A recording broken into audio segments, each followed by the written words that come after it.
Hello, ladies and gentlemen. My name's StepsBasic, and welcome back to my community show. I think I've done that one before, but that's all right. I'm sick, so it's okay. Doesn't matter. Yeah, I'm sick again. It happens. Anyway, today we're gonna be talking. Well, I'm keeping in the theme of Halloween and Spooktober, like I've been doing all month so far, and I'm keeping with it. And today we're going back to the horror genre. Genre. It's got a jaw. Anyway, but today we're going to be talking about different types of tropes in the in horror. That, well, I got a few that I like and a few that I don't like, and we're going to talk about them today.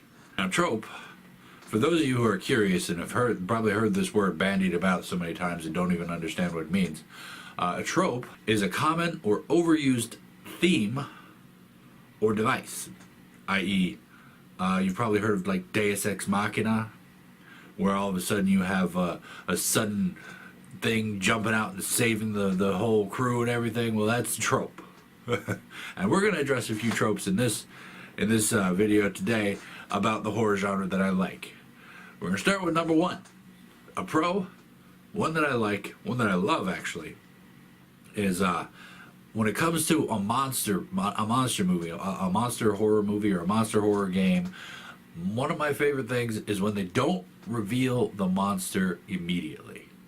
All you see are like casual glimpses, like Aliens was really good at this. You got the tail wisping around, you got the thing in the background, it just kind of a vague shape, kind of looks like the alien. You know, they were really good with that whole back in the day, back in the original series, and even in this, even in the game that I just played, Alien Isolation. I hear Alien Covenant was actually really bad with this trope. They didn't stick to it.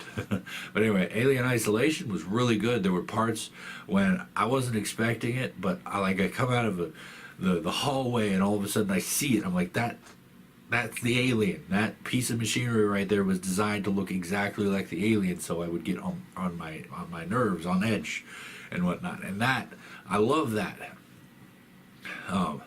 Mostly because it helps to build mystery and helps to set atmosphere, and that's kind of important when it comes to horror. Like I've said before, like in my previous horror genre summary, atmosphere is key to horror game or horror movie. Horror stories in general. But if you just come right out and reveal the monster, look at this big hulking behemoth, aren't you scared? Not really. Oh, one of my favorites was The Relic. They really did really good in that one too. The Relic was a movie from the late 90s, early 2000s. I can't remember exactly, but it was yeah, it would have had to been late 90s because I watched it as a kid. Or as a teenager, but it was really good. The monster was huge, but you never saw it like until the very end when everything was over, and it was like, wow, that thing is bestial. How the heck did they hide that thing? And you're like, wow, that was cool. All right, I know I've talked about trope number two.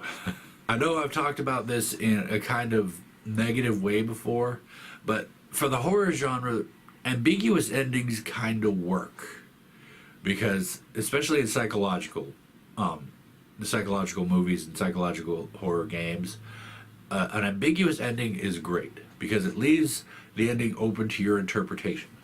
Now, if you have a movie or a game that ends ambiguously, you cannot have a sequel.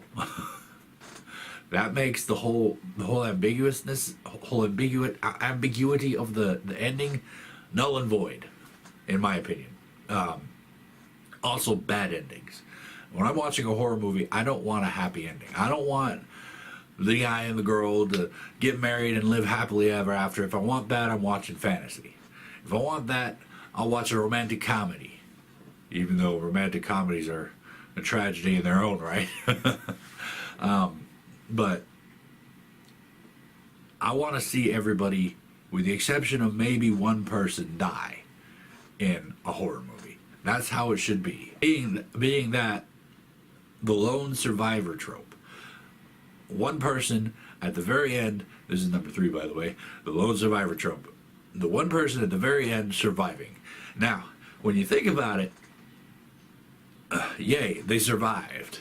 They can go on with their life. But applying real world psychology to a horror movie, a horror lone survivor, you're like, that guy's gonna be messed up, or that girl's gonna be messed up for the rest of their life.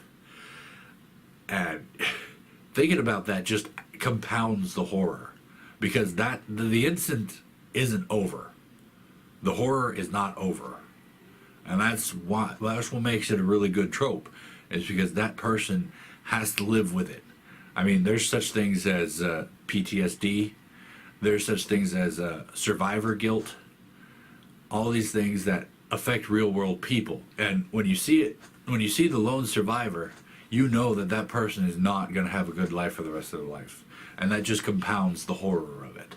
Because they survived, they triumphed, but chances are they're messed up for the rest of their life. And in the real world, that's a horrible thing. But in a horror movie, when you want a bad ending, when you want not so much your characters to suffer, but you want the audience to recognize that it is a horror situation, it's one of the best tropes out there. Alright, so we covered all the good. Now let's talk about, well, not all the good, but we covered 3 of my favorites. Now let's talk about 3 of my least favorite tropes in horrors, in horror movies. Let's start with the number 1. Now technically, this character is supposed to be there.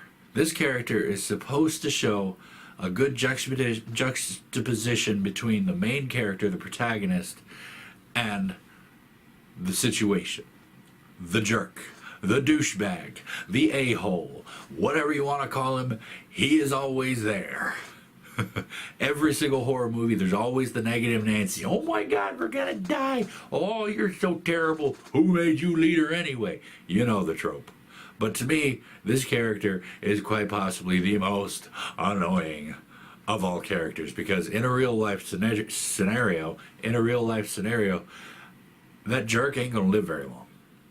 Either he's gonna get killed by the team, the survivors, or he's gonna get himself killed by the monster. And sometimes it happens. Sometimes in a horror movie, he will be the first one to die, and you'll be like, yes, thank goodness. But for the sake of drama, most, especially modern day horror, don't kill the jerk off until the very end. It kind of leads into trope number 2, which in some cases it's good, in some cases it's bad. This is more of an ambiguous one for me, but I figured I'd include it in the bad because more often than not, I don't like it when this happens. Out of character actions. Now, like I was saying, the jerk, he is one that's generally the out of character actor. He will be the one who suddenly, in a burst of heroism, sacrifices himself to save the protagonist, when we all know that he's so selfish he wouldn't even care. And that to me is more of a world-breaking, immersion-breaking trope than anything. Now, you see a hero, a guy who's gone through the entire story protecting all of his friends and everything, and then suddenly he just abandons somebody, even the jerk, even if he's abandoning the jerk. That's out of character. He would not do that. Now, in the real world, that happens a lot. I'm fed up with your stuff, Jeffrey the jerk. I'm fed up with your stuff. I'm not going to save you from the monster this time because you have been nothing but a detriment to this group. In the real world, that's more plausible than in a fictional fantasy area, a fictional horror setting. If you got a hero, the hero's got to be a hero. If you got an anti-hero, then it makes a little bit more sense, but that's not out of action, or out of character for that character. Well, I said character a lot. The third negative trope, the one that I hate the most, is more of a modern time, and is actually kind of like 3 things all looped into one. But the characters, in modern, especially, horror, I mean, you got unlikable characters. I've watched several modern day horror where I just could not relate to a single character. I could not enjoy watching them. I did not root for a single one of them to survive. This has been happening a lot more lately. Back in the day, you know, back in like the Halloweens and the Jasons and the Freddys and those slasher horror, you've always got that one character that you're rooting for. At least one character that you're rooting for. But lately, it seems like, here, these are these characters. They're going to have some horror stuff happen to them. Isn't that going to make you sad? No, I don't like these people. What was it? And one blind guy, they're all breaking into his house. I'm like, why am I supposed to like these guys? Of course, in the end, you know, at first it's like, oh, this guy's an old veteran, and they're torturing him and making him feel horrible, and now he's coming to kill you guys because you guys are being stupid. But, I mean, at the end, they kind of made you not care for the old guy either. But we're not going to go into that because spoilers.